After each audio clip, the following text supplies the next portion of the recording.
નમસ્કાર સ્પર્ધાર્થી મિત્રો, સ્વાગત છે આપનું આજના લેક્ચરમાં। તો હવે આપણે કહી શકીએ કે ભૌતિક ભૂગોળની પૂર્ણાહુતિ તરફ આપણે આગળ વધી રહ્યા છીએ અને ગણ્યા ગાંઠ્યા એવા ચેપ્ટરો આપણા હવે ભૌતિક ભૂગોળમાં બાકી છે। તો ત્યારબાદ એવી જ રીતે એન્વાયરમેન્ટ પૂરું થઈ જશે, પછી આપણે ભૌતિક ભૂગોળ બાદ ભારતની ભૂગોળ લેવાના છે। તો એમાં 11-12 ચેપ્ટર છે એટલે વાંધો નહીં આવે। ટૂંકમાં આપણે ઓગસ્ટ એન્ડિંગ અથવા સપ્ટેમ્બર સુધીમાં એનસીઆરટી આપણી પૂરી થઈ જશે। તો આ એક માહિતી હતી। તો જોવાના છે આપણે પ્રકરણનું નામ છે વાતાવરણીય ભેજ।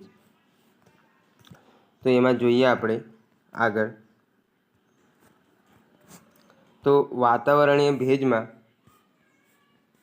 આપણે સૌપ્રથમ તો જીસીઆરટીના કયા કયા પ્રકરણો આપણે રેગ્યુલર જે જોતા હોઈએ છીએ એ પ્રમાણે તો ધોરણ 7નો પાઠ છે 12 વાતાવરણની સજીવો પર અસર, સામાજિક વિજ્ઞાનનો ને ધોરણ 11નો છે પાઠ 11 વાતાવરણીય ભેજ। ત્યારબાદ અહીંયા આપણે ખ્યાલ છે કે એનસીઆરટીના ચેપ્ટરો હોય છે એમનો આમાં સમાવેશ છે। તો પૃથ્વીના વાતાવરણમાં પાણી, ઘન, પ્રવાહી અને વાયુ એમ ત્રણેય સ્વરૂપે જોવા મળે છે। તો આપણને ખ્યાલ છે કે આપણને પાણી સામાન્ય રીતે આ ત્રણ અવસ્થામાં જોવા મળતું હોય છે। ઘન હોય એટલે બરફ, પ્રવાહી એટલે પાણી ને ત્યારબાદ વરાળ એટલે બાષ્પમાં તો વાયુમાં રૂપાંતરિત થતું જોવા મળે છે। તો આ ત્રણેય અવસ્થાઓ આપણને પાણીની જોવા મળતી હોય છે। પૃથ્વી સપાટી પરના ક્ષોભ આવરણમાં આવેલી સૂક્ષ્મ હિમપત્તીઓના બનેલા ઊંચાઈના વાદળો એ તેનું ઘન સ્વરૂપ છે, તથા મધ્યમ કે ઓછી ઊંચાઈ ધરાવતા જળબુંદોના બનેલા વાદળો એ તેનું પ્રવાહી સ્વરૂપ છે, અને નીચેની હવામાં વ્યાપક સ્વરૂપે રહેલ પાણીની વરાળ રંગહીન, સ્વાદહીન અને ગંધહીન તેનું વાયુ સ્વરૂપ છે। તો અહીં સામાન્ય રીતે શું કહેવામાં આવ્યું છે કે આપણે પૃથ્વી છે, આપણને આવરણો આગળ જોઈ ગયા કે ટ્રોપોસ્ફિયર, સૌર આવરણ, સમતાપ આવરણ, મધ્ય આવરણ, બાહ્ય આવરણ એવા મુખ્ય 4 આવરણ રહેતા હોય છે। તો એમાં સૂક્ષ્મ હિમપત્તીઓના બનેલા ઊંચાઈવાળા વાદળો હોય છે એ તેનું કયું સ્વરૂપ છે? હિમપત્તીઓ હોય તો એમના દ્વારા જે વાદળો બને તો એમનું ઘન સ્વરૂપ છે, તથા મધ્યમ કે ઓછી ઊંચાઈ ધરાવતા જળબુંદોના બનેલા વાદળો એ તેનું પ્રવાહી સ્વરૂપ છે। જે ઓછી ઊંચાઈ હોય તે પ્રવાહી અને ઉપરની તરફ હોય તે ઘન સ્વરૂપ। નીચેની હવામાં વ્યાપક સ્વરૂપે રહેલ પાણીની વરાળ તો તે વાયુ સ્વરૂપ છે। તો આવી રીતે 3 સ્વરૂપ આપણને જોવા મળે છે। સૌથી ઉપર હોય હિમપત્તીઓના બનેલા તે ઘન સ્વરૂપ હોય, એનાથી નીચે તે પ્રવાહી સ્વરૂપ હોય અને અંતમાં વાયુ સ્વરૂપ આપણને જોવા મળે છે। તો ઘન, પ્રવાહીની વાયુ ઉપરથી નીચેની તરફ આવી રીતે કંઈક ક્રમ રહેતો હોય છે। ને બીજી વાત જણાવી દઉં કે આજે આપણે મુખ્યત્વે ભેજમાં વાદળોની ચર્ચા કરીશું। વાદળો ઘણા બધા પ્રકારના હોય છે, એટલા બધા યાદ રાખવાની જરૂર નથી। એમાંથી મુખ્ય વરસાદ આપતા હોય એવા આપણને 2 પ્રકારના વાદળો જોવા મળશે। તો પૃથ્વી સપાટી પર ભેજનું પ્રમાણ સ્થળ, ઋતુ, સમય અને તાપમાનની પરિસ્થિતિ મુજબ બદલાયા કરે છે। તો આ આપણને ખ્યાલ જ હશે કે ભેજ કહેવાય કે આપણે જે ઋતુ હોય વધારે બાષ્પીભવન થાય તો વધારે ભેજની માત્રા હોય ને ઓછું થાય તો ઓછી। તો એવી રીતે જે ઋતુ હોય, સમય હોય ને તાપમાન હોય એના પર સામાન્ય રીતે આ ભેજનું પ્રમાણ વધતું ઘટતું રહે છે। આપણે આગળ તાપમાનની જોઈ ગયા તો કેવી રીતે બાષ્પીભવન થાય એ બધું જ આપણે જોઈ ગયા છીએ, એટલે હવે મારે બહુ સમજાવવાની જરૂર નથી। પૃથ્વી સપાટીથી ઊંચે જતાં ભેજનું પ્રમાણ ઘટે છે। કેમ ઘટે છે? કારણ કે અહીંયાથી ભેજ વધારે હોય અને ઉપરની તરફ જતાં જઈએ તેમ ઓછું આપણને થતું જોવા મળે છે। પૃથ્વી સપાટી ઊંચે જતાં ભેજનું પ્રમાણ ઘટે છે, તથા 10 થી 12 કિલોમીટરની ઊંચાઈ પછી વાતાવરણમાં ભેજ જોવા મળતું નથી। આપણને ખ્યાલ છે કે વાતાવરણમાં આ જે ગમે તે ક્રિયાઓ, જે વીજળીનો ચમકારો છે, પછી વરસાદ છે, એ બધું ક્ષોભ આવરણમાં થતું જોવા મળે છે ને આપણને ક્ષોભ આવરણની ઊંચાઈને એ બધું આગળ જોઈ ગયા છે। તો 20 કિલોમીટર સુધી ક્ષોભ આવરણની ઊંચાઈ હોય છે, ત્યાંથી 20 થી 50 પછી જે સમતાપ આવરણ આવી જતો હોય છે। હવે ક્ષોભ આવરણ હોય ત્યાં જ બધી આ ક્રિયાઓ થતી હોય તો મોટા ભાગે આપણને ભેજનું પ્રમાણ 10 થી 12 કિલોમીટર વચ્ચે જોવા મળતું હોય છે। પૃથ્વી સપાટીના 71% વિસ્તારમાં ફેલાયેલા સમુદ્રો અને મહાસાગરો ભેજ મેળવવા માટે મુખ્ય જળભંડારો છે।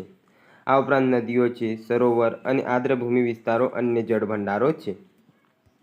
તો આ સામાન્ય રીતે બાષ્પીભવન શાનામાંથી થતું હોય છે? આપણે જોયું તે પ્રમાણે તો મહાસાગરો તેના મુખ્ય જળભંડારો, ત્યારબાદ નદીઓમાંથી બાષ્પીભવન થાય, સરોવર હોય, આર્દ્રભૂમિ હોય તો એમાંથી પણ બાષ્પીભવન થતું જોવા મળે છે. આગળ જોઈએ, આ જળભંડારોમાંથી સતત બાષ્પીભવનની પ્રક્રિયા થવાથી હવામાં સતત ભેજનો ઉમેરો થાય છે. આ ભેજ પવનો અને હવાના ઉદ્ધર પ્રવાહો દ્વારા પૃથ્વી સપાટીથી ઉપર તરફ ચડે છે. પૃથ્વી સપાટીની ઉપર જતાં વાતાવરણ ઠંડુ હોય છે, જ્યાં ભેજના વાદળો બને છે અને તે વરસાદ સ્વરૂપે પૃથ્વીની સપાટી પર પરત ફરે છે. આમ પ્રક્રિયા નિરંતર ચાલે છે. તો કેવું હોય કે આ સમુદ્ર છે, ચાલો થોડીક ક્રિયા કેવી રીતે હોય તે જોઈ લઈએ. આ સમુદ્ર છે, તો અહીંથી સૌપ્રથમ બાષ્પીભવન થઈને ભેજ ઉપર ગયું, ગરમ હતો, ત્યારબાદ અહીંયા ઠંડુ પડીને ત્યારબાદ આ તરફ વરસાદ અહીંયા આવ્યો. આપણે જોઈએ પહાડો, નદીઓ વગેરે પર વરસાદ પડ્યો ને સમુદ્રમાં એ પડ્યો વરસાદ. તો આ જે નદીઓ પહાડો પર વરસાદ પડ્યો, હવે બધું તો કંઈ શોષાઈ જવાનું છે નહીં. તો ત્યારબાદ આ વહેતો અંતે પાછો ક્યાં ગયો? મોટાભાગનો મહાસાગરમાં, ને ત્યાંથી પાછું બાષ્પીભવન થયું. તો આવી રીતે આ સદંતર પ્રક્રિયા ગોળ ચાલતી જ રહેતી આપણને જોવા મળે છે. પૃથ્વી સપાટી પર જતા વાતાવરણ આ જોઈ ગયા આપણે. વાતાવરણમાં રહેલ ભેજનું પ્રમાણ જાણવા માટે હાઇગ્રોમીટર નામના સાધનનો ઉપયોગ થાય છે. તે ટકામાં મપાય છે. તો આ યાદ રાખો, હાઇગ્રોમીટર. હાઇડ્રોજન આપણે કહેતા હોઈએ છીએ પાણીને, તો જે ભેજનું પ્રમાણ જાણવા માટે જે સાધન વપરાય તો તેનું નામ કયું છે? હાઇગ્રોમીટર. ત્યારબાદ આગળ જોઈએ તો અહીં છે ભેજના પ્રકારો: નિરપેક્ષ અથવા સ્પષ્ટ આર્દ્રતા, સ્પેસિફિક હ્યુમિડિટી, અને બીજી છે સાપેક્ષ આર્દ્રતા. કોઈની કમ્પેરિઝનમાં આપે તે સાપેક્ષ કહેવામાં આવે છે. તો નિરપેક્ષ આર્દ્રતા સૌ પ્રથમ જોઈએ. સ્પેસિફિક હ્યુમિડિટી, તો કોઈ પણ સમયે નિશ્ચિત કદની હવામાં રહેલી ભેજના વાસ્તવિક પ્રમાણને નિરપેક્ષ આર્દ્રતા કહેવામાં આવે છે. તે ગ્રામ ઘન મીટરમાં દર્શાવાય છે. શું કહેવા માંગે છે કે કોઈ પણ સમય નિશ્ચિત કદ, આટલો કદ લઈએ ચાલો, એમાં રહેલ ભેજની વાસ્તવિક આટલું છે. ભેજની વાસ્તવિક પ્રમાણને નિરપેક્ષ આર્દ્રતા કહેવામાં આવે છે. તો આને શું કહેવામાં આવે છે? નિરપેક્ષ આર્દ્રતા. આ શામાં મપાય છે? ગ્રામ પ્રતિ ઘન મીટરમાં દર્શાવવામાં આવે છે. ત્યારબાદ આગળ જોઈએ તો એનું સૂત્ર છે નિરપેક્ષ આર્દ્રતાનું. વાયુમાં ભેજની માત્રા ગ્રામમાં હોય, વાયુનું કદ ઘન મીટરમાં હોય છે. હવાના પ્રસરણ અને સંકોચનથી હવાની નિરપેક્ષ આર્દ્રતા બદલાય છે. નિરપેક્ષ આર્દ્રતા વિષુવવૃત્ત રેખા વધુ તાપમાન પર સૌથી વધુ તથા ધ્રુવ પ્રદેશ પર ઓછું તાપમાનથી ઓછી હોય છે. હવે તમને ખ્યાલ આવી જવો જોઈએ કે ભાઈ વિષુવવૃત્ત પર કેમ સૌથી વધુ હોય છે? કેમ? તો ત્યાં સૌથી વધારે બાષ્પીભવન થાય છે. એના કારણે ધ્રુવો પર બાષ્પીભવન ઓછું થાય, કારણ કે તે આલ્બેડો હોય છે બરફનો, તે વધારે હોય છે. આલ્બેડો શું હોય છે તે મેં તમને આગળ સમજાવી દીધેલ છે, એટલે હવે મારે સમજાવવાની જરૂર નથી.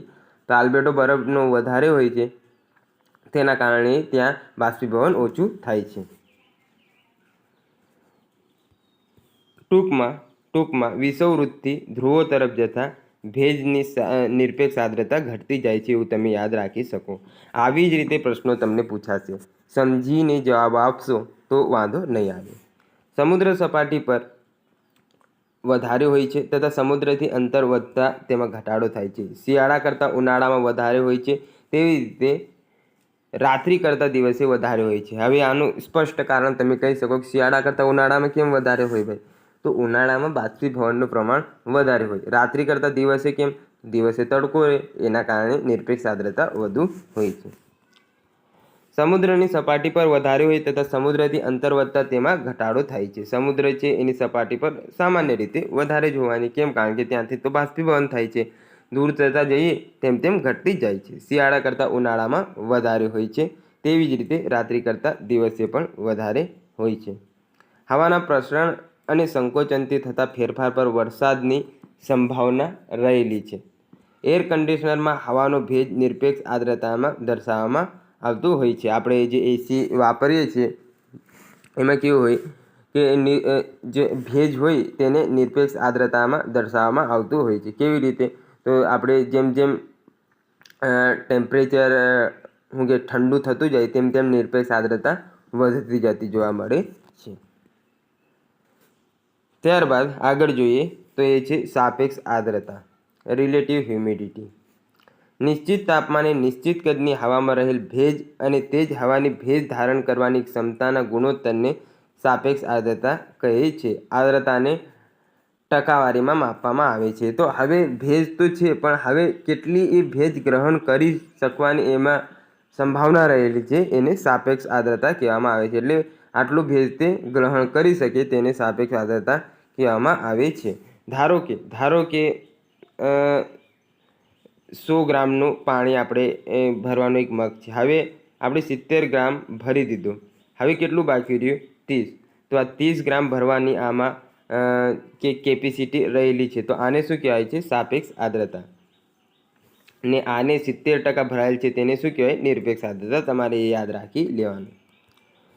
તો સાપેક્ષ આર્દ્રતા બરાબર નિશ્ચિત તાપમાને ચોક્કસ કદની હવામાં રહેલ ભેજ, એ જ તાપમાને તેટલા જ કદના હવામાં ભેજ ધારણ કરવાની મહત્તમ ક્ષમતા અને ગુણ્યા 100 કરી દો એટલે તમને ખ્યાલ આવી જાય. તાપમાન ઘટવાથી સાપેક્ષ આર્દ્રતા વધે છે. તાપમાન ઘટે તેમ સાપેક્ષ આર્દ્રતા ઘટે તેમ વધે છે. કેમ? જો હું તમને સમજાવું. તાપમાન ઘટ્યું એટલે બાષ્પીભવન ઓછું થયું, એટલે આ હવા કેવી રહે? સૂકી રહે. કેમ સૂકી રહે? કારણ કે આમાં ભેજ નથી. તો હવે આમાં કેવી છે? કેપેસિટી વધારે છે ને, ભેજ ઓછું છે એટલે વધારે કેપેસિટી છે કહેવાય કે પેલું ભેજ ગ્રહણ કરવાની. તો આની સાપેક્ષ આર્દ્રતા કેવી થાય? વધે છે. તાપમાન ઘટે, સાપેક્ષ આર્દ્રતા વધે છે. એવી રીતે તાપમાન વધે તો ઘટે. તાપમાનના વધારાથી સાપેક્ષ આર્દ્રતા ઘટે છે. કેમ? કારણ કે તાપમાન વધે તો વધારે ભેજ હવામાં આવી જાય. વધારે ભેજ હવામાં આવી જાય તો હવે ઓછી ગ્રહણ કરી શકે, તો સાપેક્ષ આર્દ્રતા ઘટી જાય. જોઈએ, આથી વહેલી સવારે અને મોડી રાત્રે તાપમાન ઓછું હોવાથી સાપેક્ષ આર્દ્રતા વધુ જોવા મળે છે. બપોર થતાં તાપમાનમાં વધારો થવાથી સાપેક્ષ આર્દ્રતા ઓછી થઈ જાય, કારણ કે બપોરે વધારે બાષ્પીભવન થઈ જાય તો હવે ભેજ ગ્રહણ કરવાની ક્ષમતા ઘટી જાય, તેથી સાપેક્ષ આર્દ્રતા ઘટી જાય. હવામાં ઉમેરાતો નવો ભેજ પણ સાપેક્ષ આર્દ્રતાના પ્રમાણમાં વધારો કરે છે. ભૂમિખંડો કચરા સમુદ્રો પરની હવામાં વધુ પ્રમાણમાં ભેજ ઉમેરાય છે. આથી સમુદ્રો પર સાપેક્ષ આર્દ્રતાનું પ્રમાણ સૌથી વધુ હોય છે, તથા ભૂમિખંડો પર સાપેક્ષ આર્દ્રતાનું પ્રમાણ સૌથી ઓછું જોવા મળે છે. ખુલ્લા જમીન પ્રદેશોની સરખામણી જંગલ પ્રદેશોની હવામાં સાપેક્ષ આર્દ્રતા વધુ જોવા મળે છે. આગળ જોઈએ, જો વાયુની સાપેક્ષ આર્દ્રતા 100% હોય તો વાયુ સંતૃપ્ત થઈ જાય છે. જો સાપેક્ષ આર્દ્રતા 100% કરતાં ઓછી હોય તો તે અસંતૃપ્ત કહેવાય. સંતૃપ્ત કોને કહેવાય? કે ધારો કે આપણે 100 ગ્રામ પાણી લીધું, એમાં મીઠું ઓગાળતા ગયા. એક સમય એવો આવશે કે ત્યારબાદ આમાં મીઠું ઓગળવાનું બંધ થઈ જશે. તો જે સમયે મીઠું ઓગળવાનું બંધ થઈ જાય તો તે દ્રાવણ જે બન્યું તેને આપણે સંતૃપ્ત કહીએ, કે હવે તૃપ્ત થઈ ગયું એમ. આમ એમાં સંપૂર્ણ ભળી ગયું, હવે એની કેપેસિટી પતી ગઈ. ને જ્યાં સુધી ઓગળતું રહે તો તેને અસંતૃપ્ત કહેવાય, કારણ કે હજુ એની કેપેસિટી છે ઓગાળવાની એમ. જે તાપમાને વાયુ સંપૂર્ણપણે સંતૃપ્ત થઈ જાય છે તેને ગલન બિંદુ અથવા સંતૃપ્ત બિંદુ કહેવામાં આવે છે. ત્યારબાદ આગળ જોઈએ આપણે ભેજનું મહત્ત્વ. કે ભેજ આપણે જોયું સ્વવાવરણમાં અને કેવી રીતે એનું બાષ્પીભવન થાય છે ને બધું, પણ ખરેખર ભેજનું મહત્ત્વ શું છે, કેવી રીતે આપણને ઉપયોગી છે તે જોવાના છે. તો પૃથ્વી પરના વાતાવરણમાં ભેજનું પ્રમાણ 2%થી પણ ઓછું જોવા મળે છે, છતાં હવામાન અને આબોહવાની પરિસ્થિતિ નિર્માણમાં તે મહત્ત્વનો ભાગ ભજવે છે. આપણે કેટલા ટકા પ્રમાણ જોવા મળે છે? તો 2% કરતાં પણ ઓછું. પરંતુ તે હવામાન અને આબોહવાની પરિસ્થિતિ નિર્માણમાં તે અતિ મહત્વનો ભાગ ભજવતી જોવા મળે છે. ત્યારબાદ આગળ જોઈએ.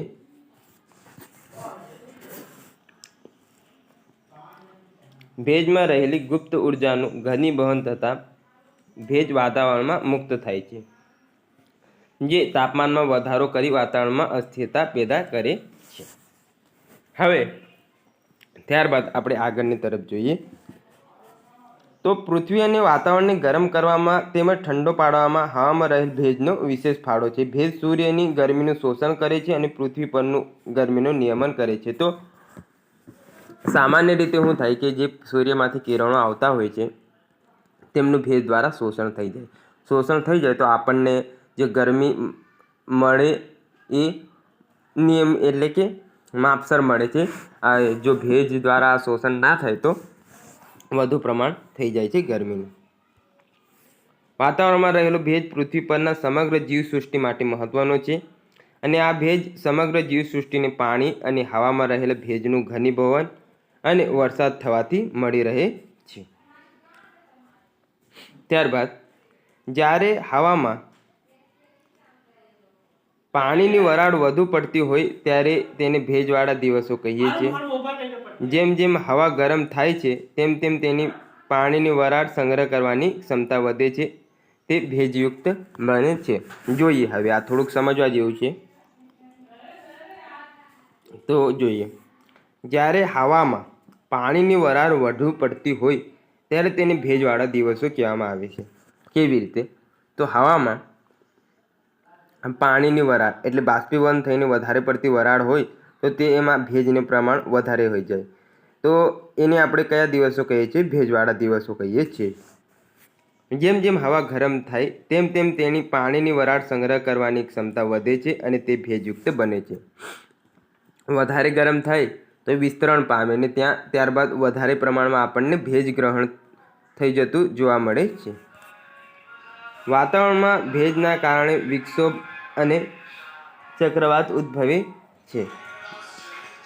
ભેજને ઝાકળ, ધુમ્મસ, વાદળ, વરસાદ અને કરા વગેરે સ્વરૂપ પણ જોઈ શકાય છે. તો આ બધા સ્વરૂપો શાના છે? ભેજના.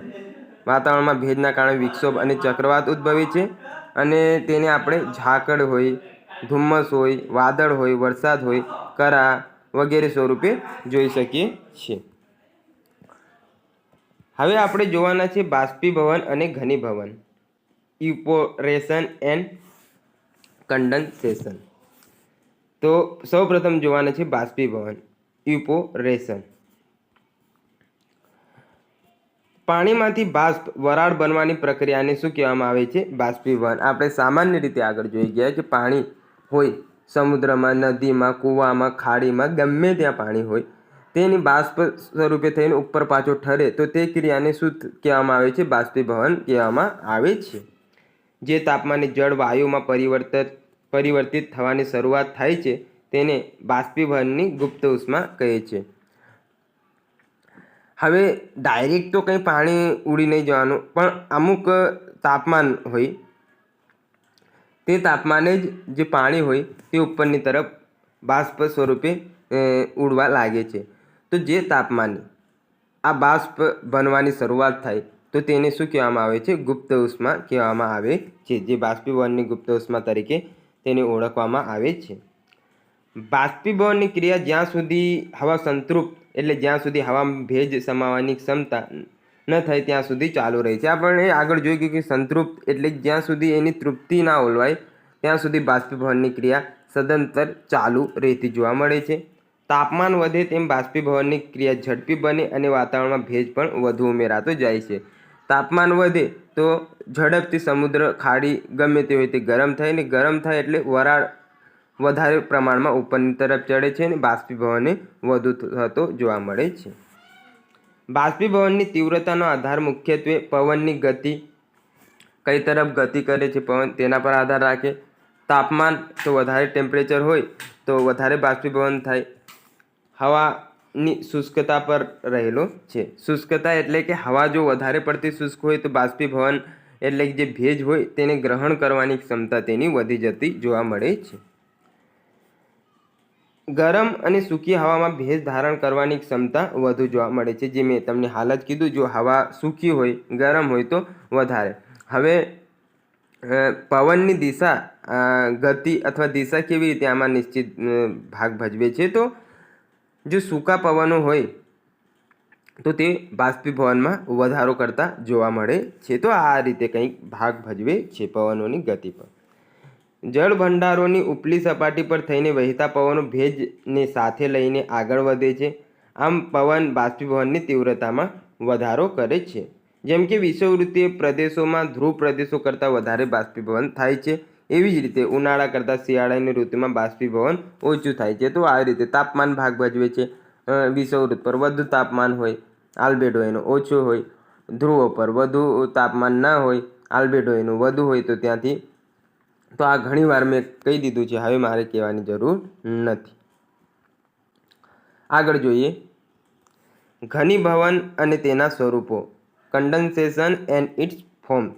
જ્યારે હવાનું તાપમાન ઝાકળ બિંદુ અથવા સતપણ બિંદુ ડ્યુ પોઈન્ટથી નીચું જાય ત્યારે તેમાં રહેલા વધારાનો ભેજ ઠરે છે અને તે પાણીના ટીપાં કે પત્તીઓમાં ફેરવાય છે.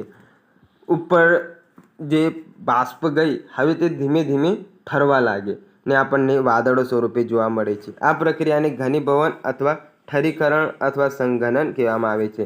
ઠરવાની ક્રિયા એટલે ઠરીકરણ, ઘન બનવાની પ્રક્રિયા. હવે પત્તીઓ બની ને એટલે ઘન, તો તેને ઘનીભવન એ કહેવાય. સંઘનન એટલે જોડાવાની પ્રક્રિયા, તો એને સંઘનન પણ કહેવામાં આવે છે. તો આમ બીજા એટલે અલગ અલગ નામથી આને ઓળખવામાં આવતું હોય છે.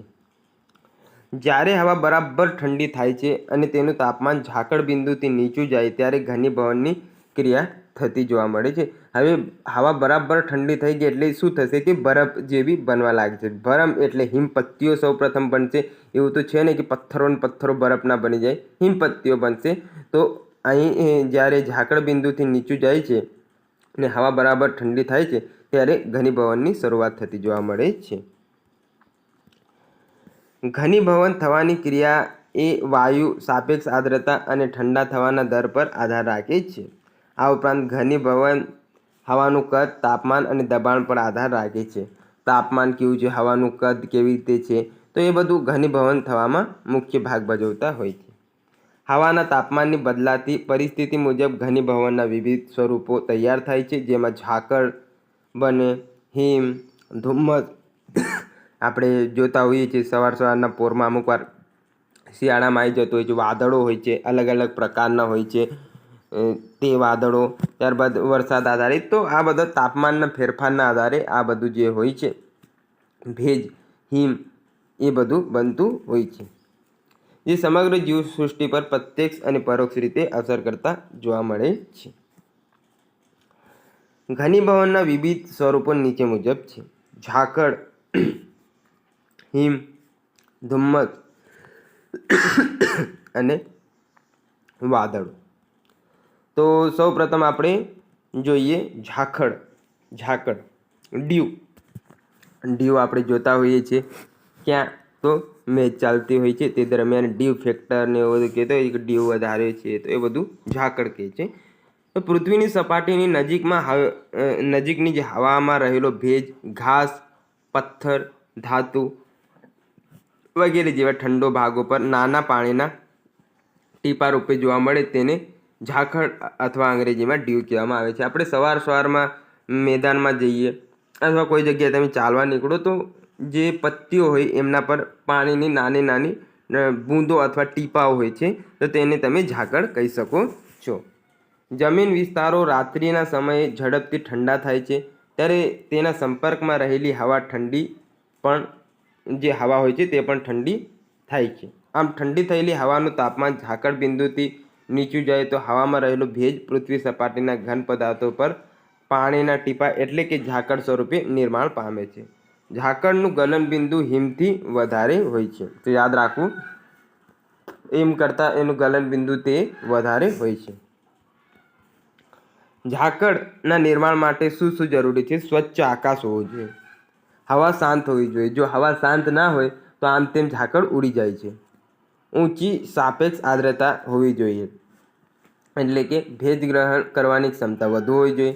ઠંડી અને લાંબી રાત્રિ, લાંબી રાત્રિ જ નહીં, ઠંડી હોવી જોઈએ રાત્રિ જેવી પરિસ્થિતિઓ જરૂરી છે. ભારતમાં ઘઉં, ચણા, શાકભાજી વગેરે શિયાળુ પાક માટે ઝાકળ ખૂબ જ ઉપયોગી બને છે. ત્યારબાદ આગળ છે હિમ, ફ્રોસ્ટ. જ્યારે હવાનું તાપમાન હિમબિંદુ 0 ડિગ્રી સેલ્સિયસથી પણ નીચું જાય ત્યારે હવામાં રહેલો વધારાનો ભેજ ઠંડા પદાર્થો ઉપર ઝાકળના ટીપાના બદલે બરફની પટ્ટી રૂપે ઠરે તેને શું કહેવામાં આવે છે? હિમ કહેવામાં આવે છે. હવે પાણીના ટીપાને એટલું ઠંડુ થઈ ગયું કે હિમ જ બની ગયું, કારણ કે જે ઝાકળનું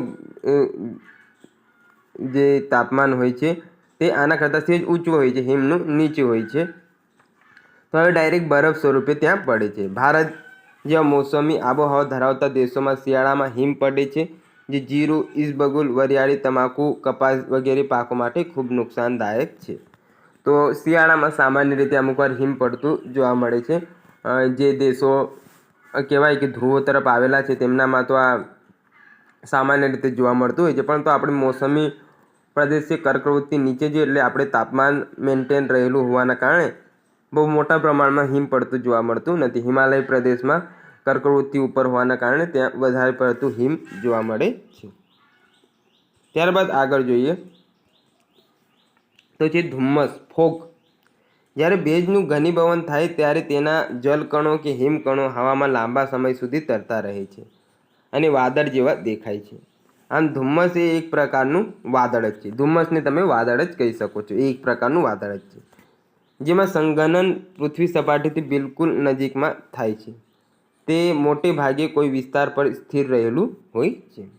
ઝાકળની જેમ ધુમ્મસ બનવા માટેના અનુકૂળ સંજોગોમાં હવામાં રહેલો પૂરતો ભેજ હોવો જોઈએ, સ્વચ્છ આકાશ હોવું જોઈએ, શાંત હવામાન, શિયાળાની લાંબી રાત્રિ અને સૂક્ષ્મ રજકણો વગેરેનો સમાવેશ થતો જોવા મળે છે. ત્યારબાદ જોઈએ કે ધુમ્મસથી વાતાવરણ ધુમાડિયું લાગે છે. હવાની દ્રશ્યતા ઘટવાથી પરિવહન માર્ગો અવરોધાય છે તથા ગાઢ ધુમ્મસના કારણે વિમાન ઉડ્ડયનમાં અવરોધો ઊભા થાય છે. હવે વધારે પડતી ઠંડી પડવા લાગે તો આ કેવું થાય કે સંઘનન થવા લાગે છે અને એના કારણે આ બધી તકલીફો આપણને સામાન્ય જીવનમાં ત્યારબાદ પડતી જોવા મળે છે. ત્યારબાદ આગળ જોઈએ તેમાં છે વાદળ, ક્લાઉડ્સ એમને અંગ્રેજીમાં કહેવાય છે. તો પૃથ્વીની સપાટીથી ઊંચેની હવામાં રહેલ ધુમ્મસ વાદળ તરીકે ઓળખાય. નીચે હોય તેને શું કહેવામાં આવે છે? ધુમ્મસ. ઉપર હોય તેને વાદળ. બરફની પટ્ટીઓ બની જાય તેને શું કહેવાય? હિમ. ને એનાથી ઉપરના સ્તરે હોય તેને શું કહેવામાં આવે છે? ઝાકળ. ભેજવાળી હલકી હવા ઊંચે જઈ ઠંડી પડતા તેમાં રહેલો ભેજ ઠરે છે. ઊંચે ચડતી હવાનું તાપમાન ઝાકળ બિંદુથી નીચું જતાં વધારાના ભેજનું ઘનીભવન થાય છે અને હવામાં રહેલ ભેજવાળા રજકણો ઉપર પાણીના અસંખ્ય જલબુંદો બંધાય છે. જો હવાનું તાપમાન 0 ડિગ્રી સેલ્સિયસથી નીચે જતાં રજકણો ઉપર જલબુંદો બદલે સૂક્ષ્મ હિમપત્તીઓ બંધાય છે, જે વજનમાં હલકી હોવાથી હવામાં તરે છે. આમ ઉપરની હવામાં પાસે આવેલા અસંખ્ય તરતા જલબુંદો કે હિમપત્તીઓના સમૂહને વાદળ કહેવાય છે. સામાન્ય રીતે શું કહેવામાં આવે કે હિમપત્તીઓ જે બની આપણે જોઈ ગયા આગળ, ઘનીભવન થવાના કારણે, સંઘનન વગેરે થવાના કારણે હિમપત્તીઓ બની ને તેમના સમૂહથી જે તૈયાર થાય તેને આપણે શોર્ટ એન્ડ સ્વીટમાં વાદળ કહેતા હોઈએ છીએ. તો આજે આપણે આ ચિત્ર ખાલી જોઈ લઈશું. તો 1.5 એટલે 5000 થી 5 કિલોમીટરની વચ્ચે જે વાદળો જોવા મળે તેમાં વર્ષા પડ વાદળ હોય, પડ ઢગવાળા વાદળો હોય છે. ત્યારબાદ જે 10 કિલોમીટર સુધી હોય છે, એટલે 10,000 ફીટ સુધી, માફ કરજો 3 કિલોમીટર સુધી હોય તેને મોટા વાદળો હોય. ત્યાં ઢગ વાદળો, ઢગ વર્ષા વાદળો ને નીચા વાદળો. તો આ બધા કહેવાય કે 3 કિલોમીટર. 6 કિલોમીટર સુધીમાં મધ્યમ ઊંચાઈવાળા વાદળો, ઊંચા પડવાળા વાદળો, ઊંચા ઢગવાળા વાદળો હોય છે. ત્યારબાદ ઉપર છે 10-12 કિલોમીટર સુધી, માફ કરજો, તો ત્યાં તંતુ વાદળો હોય, ઊંચાઈના વાદળો, તંતુ ઢગ વાદળો અને તંતુ વાદળો. તો તો આ બધા વાદળો આપણને કહેવાય ને કે ઊંચાઈના આધારે જોવા મળતા હોય છે. વાદળનો વિસ્તાર, ઘનત્વ અને સ્વરૂપ રચનાને આધારે તેને ઉચ્ચ વાદળો, મધ્યમ વાદળો, નિમ્ન વાદળો, મોટા વાદળમાં વ્યાખ્યાયિત કરવામાં આવ્યા છે. તો આ બધા વાદળોને આપણે આગળના લેક્ચરમાં જોઈશું. આશા છે આજ સુધીનો લેક્ચર એટલે કે અત્યાર સુધીનો લેક્ચર તમને ખ્યાલ આવી ગયો હશે શું શું આપણે કહેવા માંગીએ તે. મળીએ નવા લેક્ચરમાં, ત્યાં સુધી જોડાયેલા રહો અને રિવિઝન કરતા રહો.